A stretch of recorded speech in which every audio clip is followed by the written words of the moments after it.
अस्सलाम वालेकुम नाज़रीन, प्रोग्राम एग्री बिज़नेस के साथ मैं हूं आपका मेज़बान डॉक्टर अमजद बुखारी। नाज़रीन, इस वक्त जो है आम का सीज़न तकरीबन वाइंड अप हो रहा है। कहीं इक्का दुक्का रेहड़ियों पर आम नज़र आ रहा है, लेकिन आम वो मुख्तलिफ सा नज़र आता है। देखने में बड़ा वज़न वाला और बड़ा अजीब सा आम है। पीछे क्या पोजीशन है बागात में, आम सारे उतर चुके हैं या फल अभी कहीं मौजूद है? अगर कोई लेट वैरायटी है तो वो कौन सी है? और अहम मामला ये है कि अगर आपने अपने बागात से फल उतार लिए है तो फिर बागात की मैनेजमेंट कैसे करनी है, अपने दरख्तों को किस तरह महफूज करना है, आइंदा फसल के लिए, आइंदा फल के लिए किस तरह तैयार करना है, और वो क्या क्या इकदाम हैं जो करने हैं ताकि आपके बागात जो है अच्छे फल दे सकें, और वो क्या इकदाम हैं जो नहीं करने, जिनसे बचना है। तो इन पे बात करेंगे हम।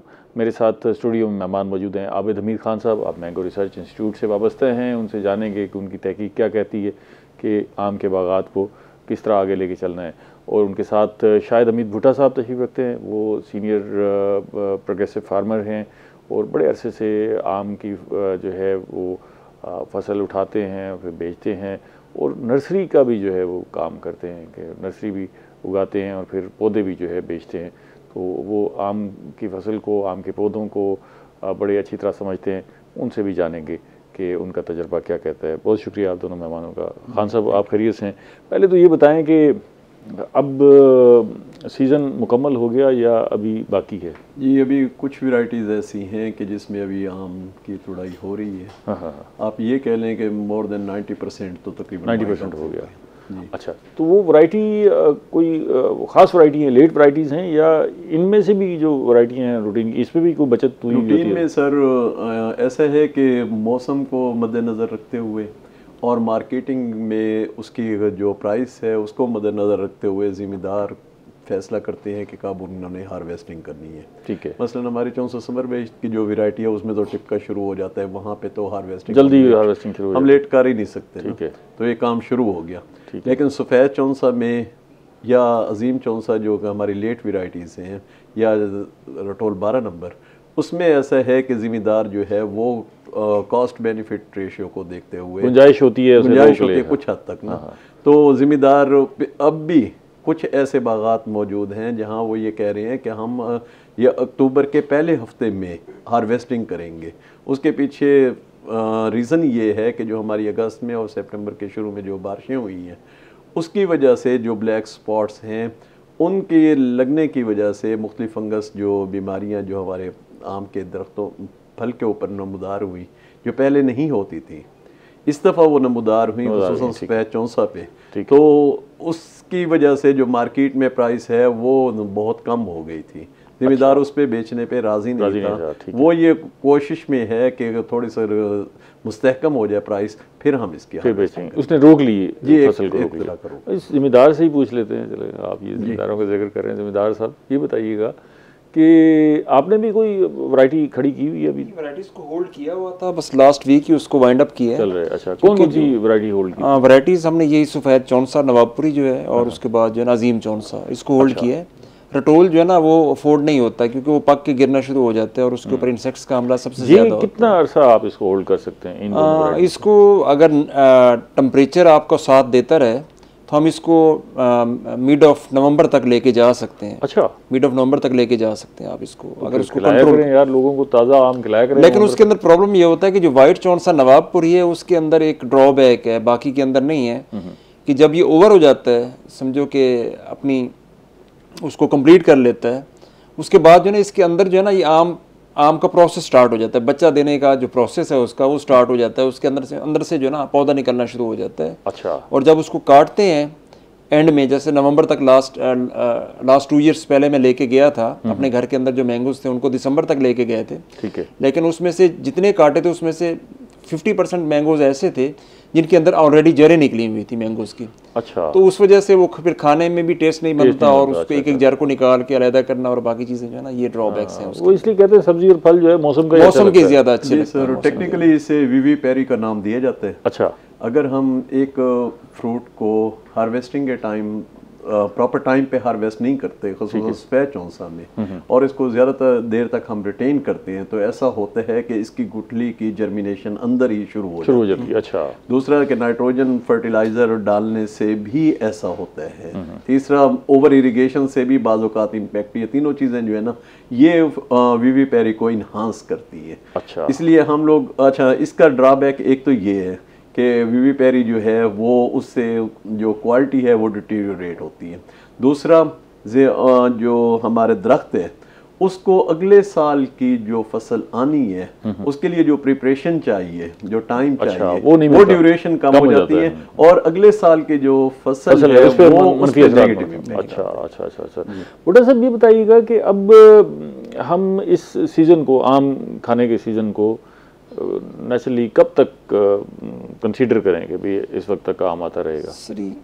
नेक्स्ट सीजन की बात कर रहे हैं? नहीं, इसी सीजन की। सर आपको ये मिड ऑफ अक्टूबर जो है ना ये एंड हो जाएगा, मतलब 15 अक्टूबर तक चलेगा। वो भी वाइट चौंसा मिलेगा, बाकी वैरायटीज कोई भी नहीं मिलेंगी आपको। अच्छा। वाइट चौंसा जैसे ये बता रहे हैं डॉक्टर साहब कि वाकई उसको होल्ड किया हुआ है, क्योंकि ड्यू टू एनवायरमेंटल चेंजेस जो इम्पैक्ट्स पड़े हैं बारिश के, उसके बाद उसकी एक लेयर्स आ गई हैं उसकी स्किन के ऊपर। उसकी जो स्किन की जो ब्यूटी है वो ख़त्म हो गई। अब उसके ऊपर लोग मल्टीपल स्प्रेज कर रहे हैं, फंजीसाइड्स कर रहे हैं या बाकी चीज़ें कि कुछ बेहतर हो जाए। अंदर से ठीक है वो, लेकिन बाहर की जो उसकी स्क्रीन ब्यूटी है वो ख़राब हो गई है। उस वजह से मार्केट में उसका रेट्स नहीं मिल रहा, अभी तक नहीं मिल रहा। इट मीन्स के इस सीजन के अंदर, एंड ऑफ सीजन के अंदर भी अगर 100 रुपये किलो या 110 रुपये किलो आपको मैंगो मिल रहा हो मार्केट्स के अंदर, तो आप उससे अंदाज़ा लगा सकते हैं कि वो कितनी मार्केट उसकी डैमेज हुई है बारिश। हमारे लिए तो बड़े पैसे हैं बड़ा साहब, ये 110 रुपये, 100 रुपये। ठीक है, 110 रुपये आप कह रहे हैं कि बड़े पैसे, लेकिन फ्रूट्स के कंपैरिजन किए जाएं तो दुनिया में सबसे सस्ता फ्रूट जो इस वक्त है वो मैंगो है आपके पास। दुनिया में सबसे सस्ता, इससे सस्ता कहीं भी नहीं मिलता। 100 रुपये किलो सेब भी बिक रहा है सर, वो उसकी क्वालिटी, वो सेब तो नहीं है, वो तो छोटे। केला भी बिक रहा है। नहीं ऐसे ना करें, मतलब आप सिर्फ अगर मैंगो के फार्मर हैं तो सिर्फ मैंगो की हक की बात ना करें। बाकी ये अल्हम्दुलिल्लाह अल्लाह का शुक्र है कि हमारे पास फ्रूट जो है वो दस्तयाब है। वैल्यू एडिड की बात हम जब करते हैं तो वैल्यू एडिड केला भी आपको 100 प्लस में मिलेगा, आपको सेब भी 300 प्लस में मिलेगा जो अच्छा मिलेगा आपको। आम अच्छे से अच्छा जो है ना आपको 110, 120, 150 की रेंज में मिल जाएगा अभी। अच्छा चलें, खैर कोई बात नहीं। ये बताइएगा खान साहब, ये जो आम की फैसिनेशन थी कि ये फलों का बादशाह, इस जैसा जायका किसी का नहीं है, और पूरा मुल्क, पूरी दुनिया आम के लिए जो है वो एक जो शायक हैं पूरी दुनिया में मौजूद हैं, और वो ख्वाहिश होती है कि जी आम के जो है वो शिद्दत से इंतजार किया जाता है सीजन का। ये फैसिनेशन अभी भी बरकरार है, टूट रही है, बढ़ रही है? क्या आप इसको जज करते हैं तो क्या महसूस? देखिए इसके जैसे भुट्टा साहब ने फरमाया कि 15 नवंबर के बाद, इसकी हार्वेस्टिंग के बाद हमें फ्रूट नहीं मिलेगा।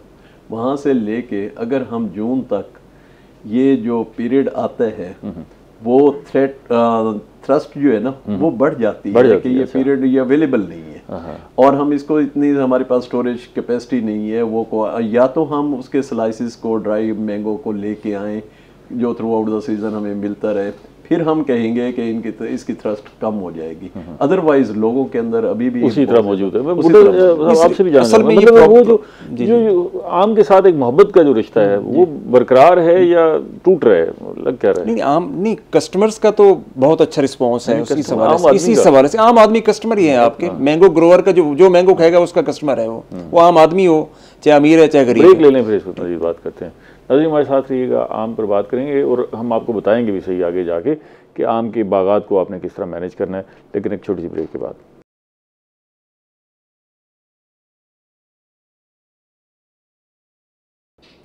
वेलकम बैक नाज़रीन, हम मैंगो आर्चर्ड पे बात कर रहे हैं और पोस्ट हार्वेस्टिंग मैनेजमेंट पे बात करनी है हमने। ख़ास तौर पे इसके हवाले से आपको वो तरीक़ाकार बताने हैं कि किस तरह आपने बागात को महफूज करना है और अगली फसल के लिए तैयार करना है।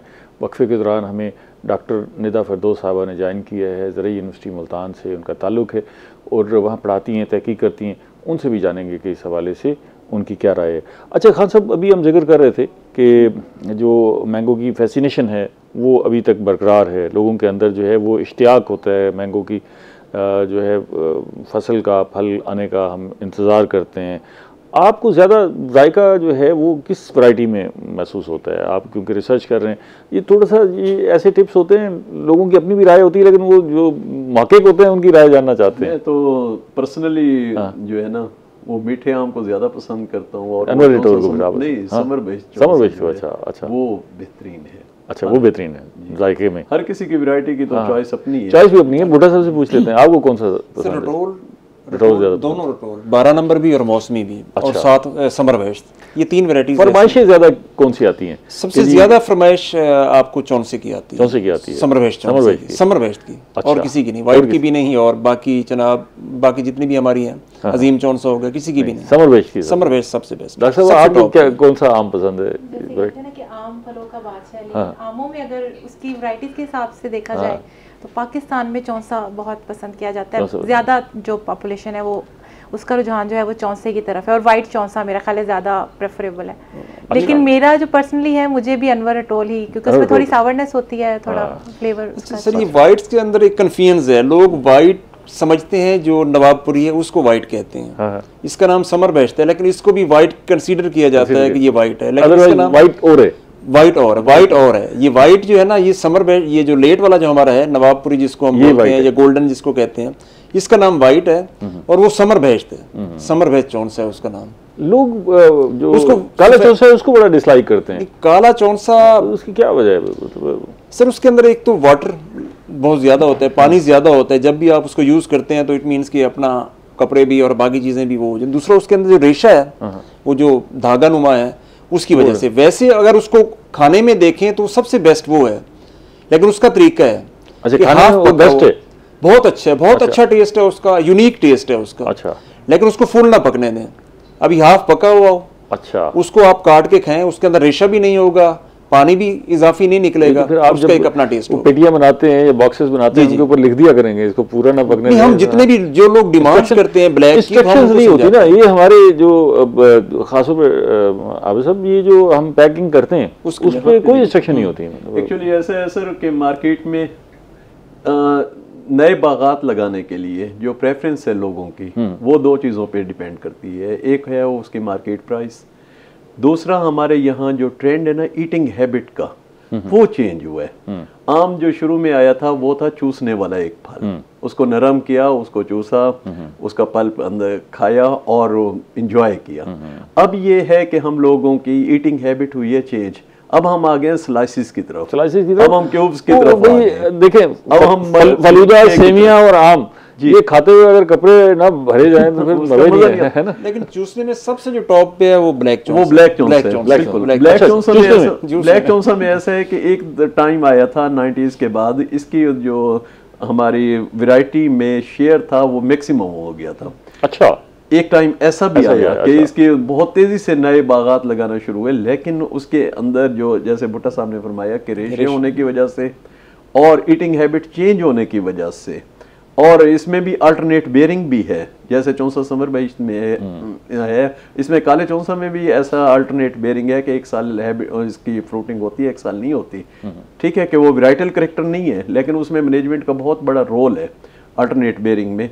इन 2-3 प्रॉब्लम्स की वजह से लोग अब उसको डिसलाइक कर रहे हैं और उसके ऊपर वैराइटल रिप्लेसमेंट कर रही हैं कि नई कलमें लगा के उसको वैरायटी को चेंज कर रहे हैं काले चौंसा को, क्योंकि मार्केट में उसका रिटर्न नहीं मिलता, डिमांड नहीं है इतनी। डॉक्टर साहब ये वैसे जो अभी मैंने बात की थी कि डब्बे पर जो है बॉक्स पर, चाहे वो लकड़ी वाली पेटी है, गत्ते वाली है, उस पर कोई इंस्ट्रक्शन होनी चाहिए। हमें तो ये भी पता नहीं होता है वो पूड़ी जो रखी हुई है अंदर उसको आखिर तक रखे रहने देना है या फौरी निकाल देना है, या उसको किस तरह मैनेज करना है, और बाकी भी उसको खाने पीने की भी इंस्ट्रक्शंस होनी चाहिए। हाँ जी बिल्कुल, लेबलिंग जो है वो उसके ऊपर प्रॉपर गाइडलाइंस कंज्यूमर को जो है वो उसके ऊपर मेंशन होनी चाहिए, क्योंकि जो राइपनिंग एजेंट यूज़ किया गया है वो कितने % यूज़ किया गया है, कितने दिन के लिए ये डब्बा बंद रहना था, कब इसको खोल के आपने जो है वो राइपेंड मैंगोज को जो है वो रेफ्रिजरेटर में रख लेना था, उसकी स्टोरेज मेंटेन कर लेनी थी, तो ये सारी गाइडलाइंस उसके ऊपर होनी चाहिए। लेकिन कोई रिवाज नहीं बुढ़ा साहब आपके लिए, आप बिल्कुल एक लेबल ही लगाना है ना, बिल्कुल ऐसे करवा लें, लेबल लगाएं। असल में ट्रेंड्स नहीं है, हम भी समझ रहे होते हैं कि अपनी तरफ से समझ रहे होते हैं कि हमारा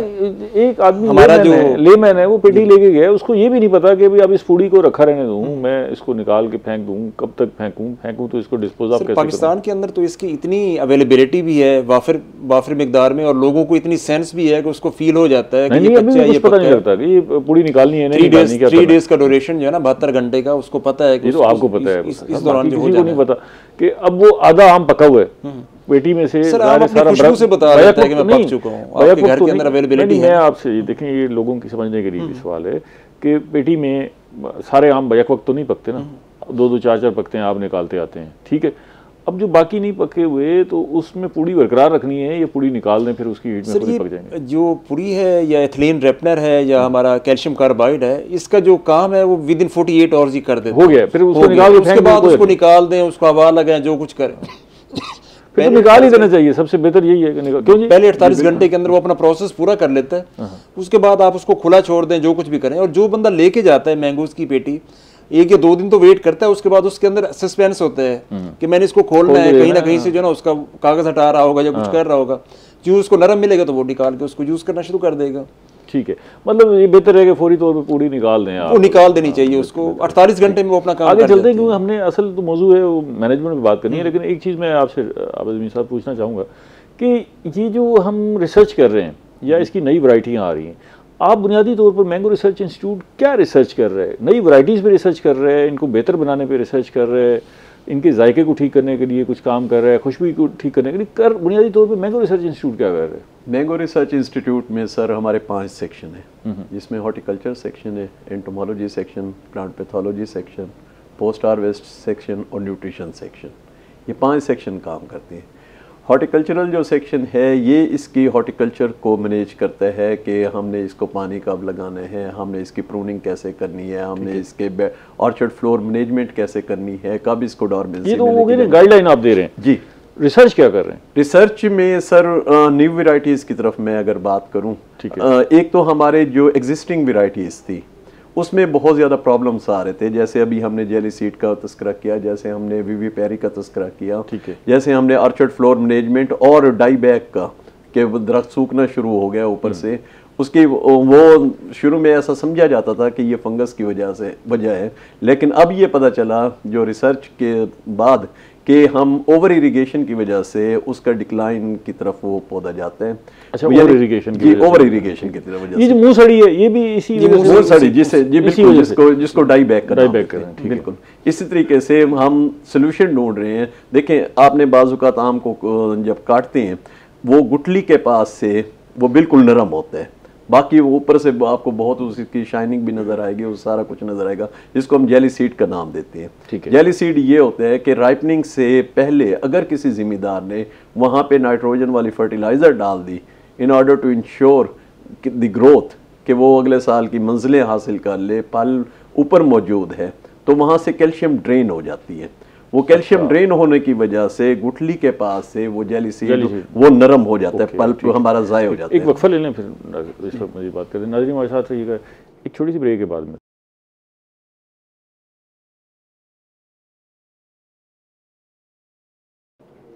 वेलकम बैक नाज़रीन, हम आम की जो बागात हैं उनकी मैनेजमेंट पे बात कर रहे हैं कि पोस्ट हार्वेस्टिंग मैनेजमेंट कैसे करनी है। भुट्टा साहब, ये अभी आबिद हमीद साहब ने जिक्र किया कि ओवर इरीगेशन की वजह से ये सारा कुछ होता है। अच्छा, ये अभी बहुत सारी शिकायत आई हैं, ख़ास तौर पे जिन लोगों ने घरों में आम लगाए हुए हैं, पौधे लगाए हुए हैं, तो वो जो है ये मूसड़ी वाली शिकायत है कि भाई ख़राब होना शुरू हो जाते हैं। तो इसका मतलब ये है कि अगर कहीं ऐसा कुछ हो गया है तो उसमें एक बड़ा सबब जो है ओवर इरीगेशन है, आपने पानी ज़्यादा लगाया है, खामखा लगाते जा रहे हैं। तो अब इसमें करना क्या है फौरी तौर पर? एक तो वो पानी लगाना बंद कर दें, ऐसे ही है ना जो रोज़ाना लगा रहे हैं। पानी लगाना बंद नहीं करना आपने, आपने जो तना है तने से पानी को दूर करना है। ठीक है, जितना आप तने से दूर करते जाएंगे आपने उसकी रूट्स को देना है पानी, ना कि उसके तने को दें और नीचे जाए और उसको जाके जड़ों को जाके ब्लैक कर दे, फंगस लग जाए जो उसको जो है ना वो ख़राब कर दे।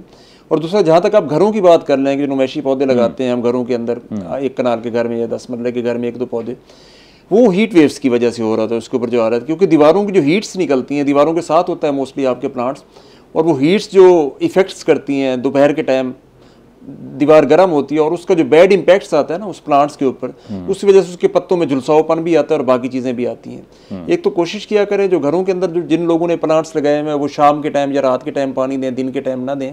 ठीक है। और दूसरा जो है ना तने से जो है ना तकरीबन 1 फुट 1.5 फुट या 2 फुट जो है ना दूर कर दें पानी को, ताकि उसकी रूट्स को मिलता रहे पानी और जो ड्यूरेशन है उसको कम कर दें। ये नहीं करना कि बिल्कुल खत्म कर दें और पौधा मर जाए। आप जो हर हफ्ते पानी लगा रहे हैं उसको 15 दिन या 20 दिन के बाद पानी लगाएं, ताकि वो पौधा मरे भी ना और उसको उसकी वाटर लविंग है या ज़्यादा नहीं है? नहीं, वाटर लविंग इतना नहीं है जितना इसको बनाया गया है। लोग इतना पानी लगाते हैं कि ताकि हमारे फ्रूट्स का साइज अच्छा हो जाए, हालांकि पानी ज्यादा लगाने से फ्रूट का साइज कभी भी अच्छा नहीं होता। पानी नॉर्मल लगाएंगे तो उसका फ्रूट का साइज अच्छा तो ये है ना कि जी अगर मूंगसड़ी की बीमारी रिपोर्ट हो रही है या पत्ते मुड़ रहे हैं और ख़राब हो रहे हैं, एक तो ये है कि पानी की मैनेजमेंट ठीक कर लें, और क्या करें जिससे फौरी तौर पर जो है इसका बचाव मुमकिन हो सके?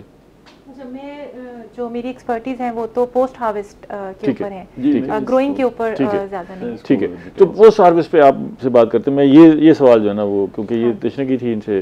जी सर, इसमें 3-4 चीज़ें हैं। एक तो पानी कब लगाना है। ठीक है। जब तक एक दरख्त के नीचे की कनोपी के नीचे, छतरी के नीचे जो ज़मीन है वो अच्छी तरीके से खुश्क नहीं हो जाती, उस वक्त तक दोबारा पानी लगाने की ज़रूरत नहीं है। दूसरी बात कि ऐसे दरख्तों को क्या करना चाहिए, इसके लिए हमने एक टेक्नोलॉजी लाई है मैंगो रिसर्च इंस्टीट्यूट मुल्तान, वो है ट्रिंच टेक्नोलॉजी। अच्छा। ट्रिंच टेक्नोलॉजी ये है कि एक दरख्त के बाहर हम एक नाली सी बनाते हैं। नाली इसलिए बनाते हैं कि वो 1.5 फुट तकरीबन चौड़ी होती है, 2 फुट गहराई में। ठीक है। उसको ट्रिंच का नाम दिया जाता है कि जब आप इरिगेट करें वो सिर्फ ट्रिंच के अंदर पानी डालें, उसके तने से भी दूर रहेगा, उसकी कनोपी से भी दूर रहेगा और जड़ों तक, और वो जड़ों तक पहुंच जाएगा। जब तक एक दफ़ा आपने पानी से वो ट्रिंच भर दी, जब तक वो दोबारा 100% वो पानी एब्जॉर्ब नहीं हो जाता, उसको दोबारा पानी नहीं लगाना। ठीक है। यानी जिम्मेदार को ये तकरीबन 1 महीने के बाद भी आपको पानी लगाने की जरूरत नहीं होगी। ठीक है। ठीक है। दूसरी बात कि उसके ऊपर जो सूखी शाखें हैं उनको फौरी तौर पे उनकी कटाई करने की जरूरत होती है। और तीसरे नंबर पे उन शाखों को काटने के बाद हम वहाँ पे मुनासिब फंजीसाइड का स्प्रे करेंगे ताकि फंगस का अटैक जो है वो रोका जाए। ऐसे जो कमज़ोर पौधे हैं बाज़ औक़ात उनके टहने जो हैं वो भी काटने पड़ते हैं। वो इसलिए काटने पड़ते हैं कि ऊपर हमारे पास जो बल्क में इतना बड़ा मास खड़ा है, रूट्स उनको सपोर्ट नहीं कर रही होती। अच्छा। रूट्स हमारी इतनी वर्किंग नहीं कर रही कि वो एब्जॉर्प्शन भी करें पानी की और न्यूट्रिशन की, और वो उनकी रिक्वायरमेंट को पूरा कर सके। तो हमें वहाँ पे कुछ टहनियाँ भी काटनी पड़ती हैं उसका प्लांट का लोड कम करने के लिए, ताकि इसका सिलसिला बरकरार रहे। दूसरा एक और बात कि वहाँ ओवर इरिगेशन से, और ऐसे पौधों को तो हम फर्टिलाइजर भी नहीं डालते कि वो कुछ हद तक सर्वाइवल जो है वो कुदरती तौर पे उनकी आए, पहले समझ जाएं फिर उसके बाद अगर। अच्छा डॉक्टर साहब, अब हम वो हार्वेस्टिंग पे बात करते हैं कि जी हमने उठा लिया, फल उठा लिया, फल उठाने के बाद आम के बागात की बात करें तो फौरी तौर पर क्या करना है हमने अब, ताकि अपने बाग को महफूज करना है, अगली फसल के लिए तैयार करना है, फौरी तौर पर वो कौन से इकदामात हैं जो करना ज़रूरी है? जब फलों को जब हम कैटेगराइज करते हैं तो 2 तरह के फल होते हैं, एक क्लाइमेक्टेरिक होते हैं, एक नॉन क्लाइमेक्टेरिक होते हैं। क्लाइमेक्टेरिक वो फल होते हैं जो हार्वेस्ट के बाद भी पकते रहते हैं, जैसा कि आम है। ठीक है। तो आम को तो मोस्टली हम फुली राइपेंड स्टेज पे तो हम हार्वेस्ट नहीं करते। ठीक है। उसको तो आप मतलब हार्वेस्ट कर लेते हैं, अभी राइपेंड नहीं होता पूरा, उसके बाद उसको हार्वेस्टिंग के बाद पकना होता है थ्रू राइपनिंग एजेंट्स के थ्रू। अब जब फुली राइपेंड हो जाता है आम, उसके बाद उसकी शेल्फ लाइफ जो है रूम टेम्परेचर के ऊपर 7 दिन है, रेफ्रिजरेशन में अगर उसको लेके जाएंगे तो वो 14 दिन है। इससे ज़्यादा होल जो मैंगो है फुली राइपेंड, उसकी शेल्फ लाइफ को इंक्रीज नहीं किया जा सकता। ठीक है। ये भी हम मैक्सिमम बता रहे हैं, इससे भी कम हो जाए। मैक्सिमम। अब उसमें ये है कि थोड़ी बहुत जो मिनिमल प्रोसेसिंग है उसमें की जा सकती है। जैसे अगर आप होल आम को एक्सपोर्ट करना चाहते हैं, पूरे आम को, पूरे फ्रूट को, तो उसके ऊपर एडिबल कोटिंग या वैक्सिंग की जा सकती है, जिससे कि उसकी शेल्फ लाइफ एक्सटेंशन हो सकती है। या फिर अगर उसको आपने थोड़ा मिनिमल प्रोसेसिंग की तरफ लेके जाना है तो पल्प उसकी जो है वो तैयार की जा सकती है। ठीक है। उस पल्प को तैयार करके आप उसको मुख्तलिफ तरीकों से महफूज कर सकते हैं। ठीक है। एक हमारे पास एसेप्टिक पल्प है, दूसरा हमारे पास फ्रीज़ किया जा सकता है पल्प को -18 डिग्री सेंटीग्रेड पे उसको पैक करके उसको फ्रीज़ करके उसको फिर फर्दर जो है वो पूरा साल यूज़ कर सकते हैं, एक्सपोर्ट कर सकते हैं, या फर्दर जब भी आपका दिल करे उसको किसी भी प्रोडक्ट में प्रोसेस कर सकते हैं।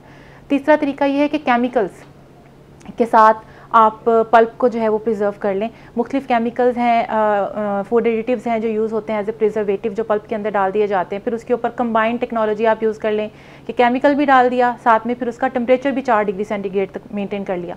तो इससे जो है वो पल्प की जो है वो पल्प के लिए ज़रूरी है कि एक ही वैरायटी का पल्प हो या मुख्तलिफ वैरायटीज़ भी इकट्ठी कर दें? तो ये डिपेंड करता है कि पल्प का फाइनल जो यूज़ है वो क्या है। आपने उसको उससे जूस बनाना है या उससे आपने मैंगो लेदर का आजकल बड़ा जो है वो एक न्यू जो है वो एक बिजनेस आइडिया है ये कि मैंगो लेदर बनाए जा रहे हैं और उसको एक्सपोर्ट भी किया जा रहा है। ड्राइड मैंगोज जो है पोस्ट हार्वेस्ट। मैंगो लेदर से क्या मुराद है? मैंगो लेदर मैंगो की पल्प के अंदर कुछ एडिटिव्स डाल के उसको शीट्स ऐसे बेकिंग शीट्स के ऊपर डाल के उसको ड्राई किया जाता है और फिर उसको उसकी शेल्फ लाइफ मतलब एक ड्राइड मैंगो प्रोडक्ट ही है वो, लेकिन थोड़ी सी डिफरेंट है कि मैंगो के स्लाइसेस को ड्राइड नहीं किया, बट मैंगो की पल्प को आपने शीट्स बना के ड्राई करके उसको रोलिंग में कट करके उसको। और बड़ी ये जो है वो एक पॉपुलर इंटरनेशनली, क्योंकि हमारा जो आम है वो इंडिया के आम से भी ज़्यादा फ्लेवरफुल है, लेकिन बस कुछ गैप जो गुड एग्रीकल्चर प्रैक्टिसेस हैं उसकी सर्टिफिकेशंस ना होने की वजह से हमारे फार्म्स के पास हम उसको आपने तो सुना है मैंगो ड्राई करना भी शुरू कर दिया है? हाँ जी बिल्कुल, यूनिवर्सिटी में हमारा पूरा जो है वो डिहाइड्रेटर। वैसे मैं जो यूनिवर्सिटी से बाहर आते हैं मैं सबको कहता हूँ भाई थोड़ा सा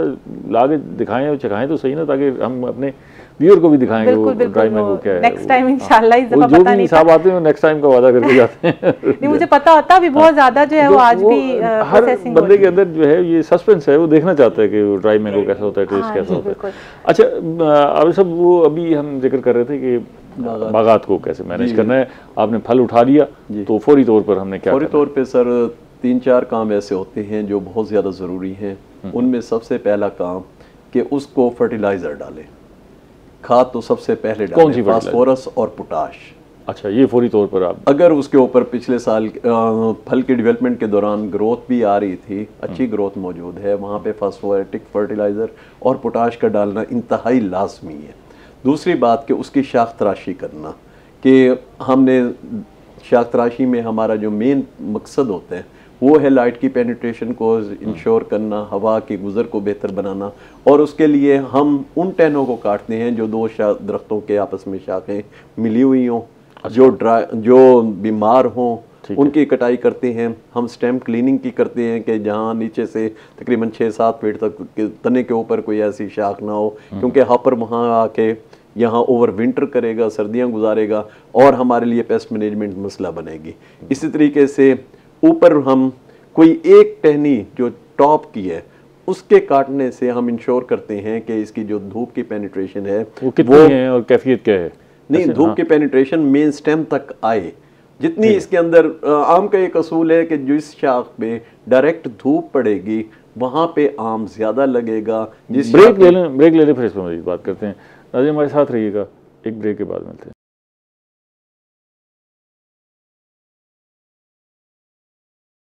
वेलकम बैक नाज़रीन, हम बात कर रहे हैं पोस्ट मैनेजमेंट मैंगो ऑर्चर्ड की और माहिरीन हमारे साथ मौजूद हैं। एक हमने खादें दी, दूसरे नंबर पे प्रूनिंग कर दी, मतलब छिलाई कर दी। ये छिलाई उनके छिलाई कर दी गई, वो उसमें लाइट की पेनिट्रेशन बेहतर हो जाए। तीसरे नंबर पे जो करने वाला काम होता है वो होती है कि इसकी जो नई ग्रोथ आ रही है उस पे हमने देखना है कि कोई ऐसे डिजीज़ का सिम्टम या इंसेक्ट पेस्ट का अटैक तो नहीं है जिसमें थ्रिप्स आ सकता है, उस पर मैंगो हॉपर अटैक कर सकते हैं, उससे प्रोटेक्ट करना ना, क्योंकि अगर हम नई ग्रोथ को प्रोटेक्ट नहीं करते तो हमारा अगले साल का फल वो हमारा इंश्योर नहीं हो रहा। चौथी जो करने वाले काम हैं उनमें है इसकी डॉर्मेंसी। डॉर्मेंसी ये है कि अक्टूबर से लेके ऑनवर्ड नवंबर, दिसंबर, जनवरी, फरवरी, ये 4 महीने ऐसे हैं जिसमें पौधे ने अपने आप को तैयार करना होता है अगले साल के फल के लिए। ठीक है, उसके सोने का पीरियड है, उसकी डॉर्मेंसी का पीरियड है। वहाँ पे इसको अननेसेसरी फर्टिलाइजर डालने से इंश्योर करना है कि छेड़छाड़ ना करें, पौधे को सोने बिल्कुल, उसमें ना इरिगेशन की जरूरत होती है ना उसको कोई फर्टिलाइजर डालने पानी बिल्कुल नहीं देना, ठीक है। माँ सिवाय कोहरा पड़ने के जब एक्सपेक्टेड होंगी कि दिसंबर के एंड पे या जनवरी के पहले वीक में कोहरा पड़ने के चांस है, वहां पे आपने उसका पानी हल्का पानी देने की जरूरत है। यहाँ पोस्ट हार्वेस्ट डिजीजेस जो कुछ फ्रूट पे थी या दरख्तों पे थी, नई ग्रोथ को इसको बचाने के लिए यहाँ पे फंजीसाइड का स्प्रे लाजमी होना चाहिए। भुट्टो साहब, आप क्योंकि खुद फार्मर हैं और आप बराह रास्त मुतासरा फरीक है ना जी, बिल्कुल, फ़ायदे के भी और नुकसान के भी, तो आप क्या करते हैं, मतलब ये फास्फोरस और पोटाश किस मिकदार में पौधों को देते हैं, और फिर छिद्राई जो है वो या छंडाई जिसको आप कह लें वो कैसे करते हैं, और फिर जो है ये डॉर्मेंसी का पीरियड कैसे गुजारते हैं? मेरा इनसे ज़रा सा इख्तलाफ है कि अगर पौधे ने अपनी वेजिटेटिव जो ग्रोथ है अपनी फल के दौरान ही उसने कंप्लीट कर ली है और उसने अपनी शाखों को मैच्योर कर लिया है, उसके बाद जो है ना मिड ऑफ सितंबर के अंदर अगर आप उसकी हार्वेस्टिंग कंप्लीट कर रहे हैं, उसको फर्टिलाइज़र देंगे तो उसके बैड इम्पैक्ट्स आएंगे। वो ये आएंगे कि जब फर्टिलाइज़र देंगे वो ताकत में आएगा, फिर नई शाखें निकालेगा, वो फिर प्री मैच्योर रहेंगी और नेक्स्ट ईयर आपको फ्रूटिंग्स नहीं देंगी। वो आप क्या सजेस्ट करते हैं? हम ये सजेस्ट करते हैं कि अगर वो वेजिटेटिव ग्रोथ पे नहीं गया, नई शाखें नहीं निकाली उसने, तो उसको तो ठीक है, उसको आप दे दें अर्ली वैराइटीज़ के अंदर। हम डोरमेंसी, अब जैसे हमने पहले भी डिस्कस किया है कि हमारा अभी तक फल खरा हुआ है, ठीक है ना, उसको हमने सुलाना है पौधे को। जब सुलाना है, अभी फल खरा हुआ है, तो ये फर्टिलाइजर तो हम उसको हार्वेस्टिंग के बाद देनी है ना। अब इस मरले पे अगर हम उसको फर्टिलाइजर दे देते हैं तो उसका बैड इम्पैक्ट्स क्या आएगा, फिर वेजिटेटिव ग्रोथ में चला जाएगा। जब वो जाएगा तो आगे वो सोने का प्रोसेस भी डिस्टर्ब हो जाएगा उसका, और उसके साथ उसका अगला सर्कल जो आना है फ्रूट्स का, जो उसको 90 या 100 दिन चाहिए उसको ना दें, खाद ना डालें। नहीं, अगर ग्रोथ पे नहीं जा रहा, एक कमजोर पौधा है, अगर एक सेहतमंद पौधा है और वो बिल्कुल ही उसने अपनी बॉडी को स्ट्रक्चर को कंप्लीट कर लिया है, तो उसको फर्टिलाइजर नहीं देनी चाहिए। ये फर्टिलाइजर बार बार की रेपिटेशंस की वजह से भी बैड इम्पैक्ट्स आ रहे हैं। ग्रोथ इतनी ज़्यादा हो जाती है आपके पौधों के अंदर के वो इतने घने हो जाते हैं कि हवा और रोशनी पास नहीं होती, और जब वो पास नहीं होती तो उसके बाद जो है ना उसके वही बैड इम्पैक्ट्स आते हैं कि इंसेक्ट्स भी हमला करते हैं और आपका फ्रूट का साइज़ भी अच्छा नहीं होता। और दूसरा, इन्होंने एक बात और की थी कि 4 महीने के लिए सुला दें। हर इलाके की अपनी एक ज़मीन की हियत है, उसका टेम्परेचर है, उसकी साख्त है। मतलब डोरमेंसी का पीरियड जो है, डोरमेंसी का पीरियड हर इलाके में मुख्तलिफ होना चाहिए। यह होता है हर इलाके में। एक मेरा ज़मीन है, रेतली ज़मीन है, उसको 4 महीने के लिए आप बिल्कुल पानी नहीं देंगे, उसकी जड़ें नीचे से सूख जाएंगी। उसको तो हर 15-20 दिन के बाद पानी चाहिए, चाहे डोरमेंसी का प्रोसेस है या नहीं है, या उसको महीने के बाद आप कर लें। उसको 4 महीने के सुलाने का पर्पज़ ये है कि आप उसको मारने वाले प्रोसेस में लेके जा रहे हैं। जो ज़मीनें पानी को होल्ड कर सकती हैं उनके लिए तो ठीक है, वेल एंड गुड है। जो नहीं कर सकती उनके लिए ये खतरनाक है, वो पौधे को अपने हाथ से मारने वाली बात है। और दूसरा, एक और इन्होंने एक बात की थी जिसपे मुझे इख्तलाफ था। सारों पे इख्तलाफ कर दिया आपने। नहीं, एक ये ट्रेंच वाला, ट्रेंच जो है ना, ट्रेंच मल्टीपल वैरायटीज़ के ऊपर मल्टीपल टाइम्स जो है ना इफेक्ट्स करता है। आपको जो वाइट चौंसा है ये चाहता है कि मुझे तने के करीब जो है ना, घेरे के अंदर पानी की अवेलेबिलिटी मिले ताकि मैं अच्छा ग्रो कर सकूं। आपका जो मौसमी चौंसा है उसकी भी यही पोजीशन होती है कि मुझे जो है ना, और कुछ वैरायटी टू वैरायटी डिफर कर रहा होता है। हर वैरायटी के ऊपर एक ही फार्मूला हम नहीं लगा सकते। ये सर मैं थोड़ी एक्सप्लेन कर दूं बातें। हाँ, कुछ भी कर दें। देखिए, वेजिटेटिव ग्रोथ के लिए जो ग्रोथ को इंश्योर करती है ना चीज़, वो है नाइट्रोजन। ठीक है, मैंने नाइट्रोजन का नाम नहीं लिया फर्टिलाइजर डालने का। हम भी रोक रहे हैं कि अगर वेजिटेटिव ग्रोथ मौजूद है तो नाइट्रोजन ना डालें। फास्फोरस का बेसिक अम्ल दखल है जड़ों की नशोनुमा। ठीक है, वो जितनी स्ट्रांग होंगी पौधा उतना ही स्ट्रांग होगा। और पोटाश जो है वो मुख्तलिफ डिजीज के अगेंस्ट हमें बिल्कुल ठीक है। नाइट्रोजन जो है वो दूसरी बात के जो ट्रेंच का भी है ना, वो जनरल मैंने ये बात कही थी कि अगर डाई बैक का है, आपको कहीं पे ट्रेंच तने के साथ यानी 4-5 फीट के फासले पे भी बनानी पड़ती है, कि कुछ वैरायटीज में तने से दूर बनानी पड़ती है, उस पर भी डिपेंड करते हैं। और ये परमानेंट स्ट्रक्चर नहीं बनाना। अगर उसमें डाई बैक है, वो रिकवर कर रहा है पौधा, तो उसको बाद एंड भी कर सकते हैं। मैं उसकी कैफियत देख के आपने फैसला करना। अच्छा, एक इसमें पहलू और भी है। कैफियत के अलावा उस वैरायटीज के लिए हम डिसाइड करेंगे। हम हर वैरायटी को कहेंगे इसका तने घेरे के बाहर जो है ट्रेंच बनाए तो नुकसान देंगे। एक पहलू ये है कि अमूमी तौर पर हम बागात के अंदर ही जो है वो फसलें भी काश्त करते हैं। ठीक है ना जी, आम के बाग भी मौजूद है, पौधे भी मौजूद हैं, फसल भी काश्त कर रहे हैं। अब उसमें तो हम उसकी डोरमेंसी को तो हम डिस्टर्ब ही किए रखेंगे। ज़ाहिर है हमने नीचे पानी भी दे रहे हैं फसल को और काश्त भी कर रहे हैं, और ये अपनी उस फसल को खाद दे रहे हैं, तो उसके असरात भी वहाँ तक पहुँच रहे हैं। सर, उसमें यह है कि अगर लाइनों के बाहर वटें डाल दी जाएँ और खाली रकबे पे आप दरमियान में कोई भी फसल जिसमें बरसीम है या गंदम है वो काश्त कर सकती है, माल सिवाय सौरगम के वो काश्त ना करें। जो ऐसी फर्टिलाइजर, ऐसी क्रॉप्स जो बहुत ज़्यादा एक्सेसिव नाइट्रोजन और फास्फोरस ज़मीन से हासिल करती हैं, ज्वार है, ये मकई है, इनको तो रोकना चाहिए ना। वो पानी भी ज़्यादा अगर कोई जी अच्छा, उसमें ये है कि अगर आप उसमें इरिगेशन सिस्टम को इस तरीके से बना लेते हैं वटें डाल के कि जब आप चाहें बाग को पानी लगा सकें और जब चाहें अपने खाली रकबे को लगा सकें, तो वो रकबा दरमियान वाला लाजमी हमें इस्तेमाल करने की ज़रूरत है। ज़िम्मेदार का रकबा बहुत कीमती है, ठीक है। दूसरी बात के रिटर्न भी छोटा हमारा, अगर ऑर्चर्ड है, पौधे छोटे हैं अभी, वहाँ पे भी यही सिस्टम हम अडॉप्ट करने की ज़रूरत है। डॉक्टर साहब को भी शामिल करूँगा जी। डॉक्टर साहब, ये तो चले हमने ऑर्चर्ड की मैनेजमेंट की बात की, आप पोस्ट हार्वेस्टिंग की एक्सपर्ट हैं। हम जो मार्केटिंग कर रहे हैं अपने प्रोडक्ट्स की, आप उससे इतफाक़ करती हैं? ख़ास तौर पे मैंगो की जिस अंदाज से मार्केटिंग कर रहे हैं, और फिर बाई प्रोडक्ट्स में तो हम बड़ा नाम ही है, जो कुछ आपने नाम लिए वो भी हम सुनते हैं या यूनिवर्सिटी में हो रहे होंगे, मतलब मार्केट की सतह पर पाकिस्तान के अंदर तो देखने को मिलती है। क्योंकि हमें मैंगो अवेलेबल होता है और बहुत अच्छी क्वालिटी का, अच्छा फ्लेवरफुल मैंगो पाकिस्तान, ड्राई क्यों खाएं? तो हम क्यों प्रोडक्ट्स की तरफ जाए? दूसरा जो प्रोसेसिंग ना होने की वजह है वो यही कि हमारे जो एनर्जी कंस्ट्रेंट्स हैं वो सबसे बड़ा रोल प्ले करते हैं कि प्रोसेसिंग पे इतना कॉस्ट आ जाता है कि वो प्रोडक्ट जो है वो यहाँ पे कॉमन जो हमारे लोग हैं, अवाम है, उसके लिए तो वो नहीं रहती। अब जितना भी प्रोसेस हो रहा है, जो डिहाइड्रेट हो रहा है मैंगो या मैंगो लेदर बन रहा है, वो एक्सपोर्ट हो रहा है यूएसएड की। लेकिन अगर उसका टेस्ट वाकई बड़ा कमाल हो तो फिर तो जाहिर इसमें अट्रैक्शन है ना। जैसे चाहे हमारे पास मैंगो दस्तयाब भी हो, तब भी हम मैंगो जैम तो इस्तेमाल करते हैं ना जी। हाँ जी, उसका अपना मजा है। इस्तेमाल करते हैं। इसी तरह से अब आहिस्ता आहिस्ता जो ट्रेंड है, अब क्योंकि प्रोडक्ट्स अब जो है वो प्लांट्स और लोगों का ट्रेंड इस तरफ डिहाइड्रेटेड मैंगो प्रोडक्ट्स की तरफ जो है वो बहुत ज़्यादा हो, क्योंकि पोस्ट हार्वेस्ट लॉसेस बहुत ज़्यादा हैं। 40 से 50% जो है वो फ्रेश प्रोड्यूस के अंदर पाकिस्तान में जो है वो पोस्ट हार्वेस्ट लॉसेस हो रहे हैं। तो ये इसी वजह से है कि प्रोसेसिंग नहीं हो रही। अब जो सबसे आसान लोकल मार्केट में भी कोई इसको मार्केट कर रहा है ये जो प्रोडक्ट्स है? हाँ जी, लोकली भी अवेलेबल है और बड़ा एक्सपेंसिव है जो डिहाइड्रेटेड मैंगो है। आप अगर जाके किसी आपने कभी खाया बूढ़ा साहब?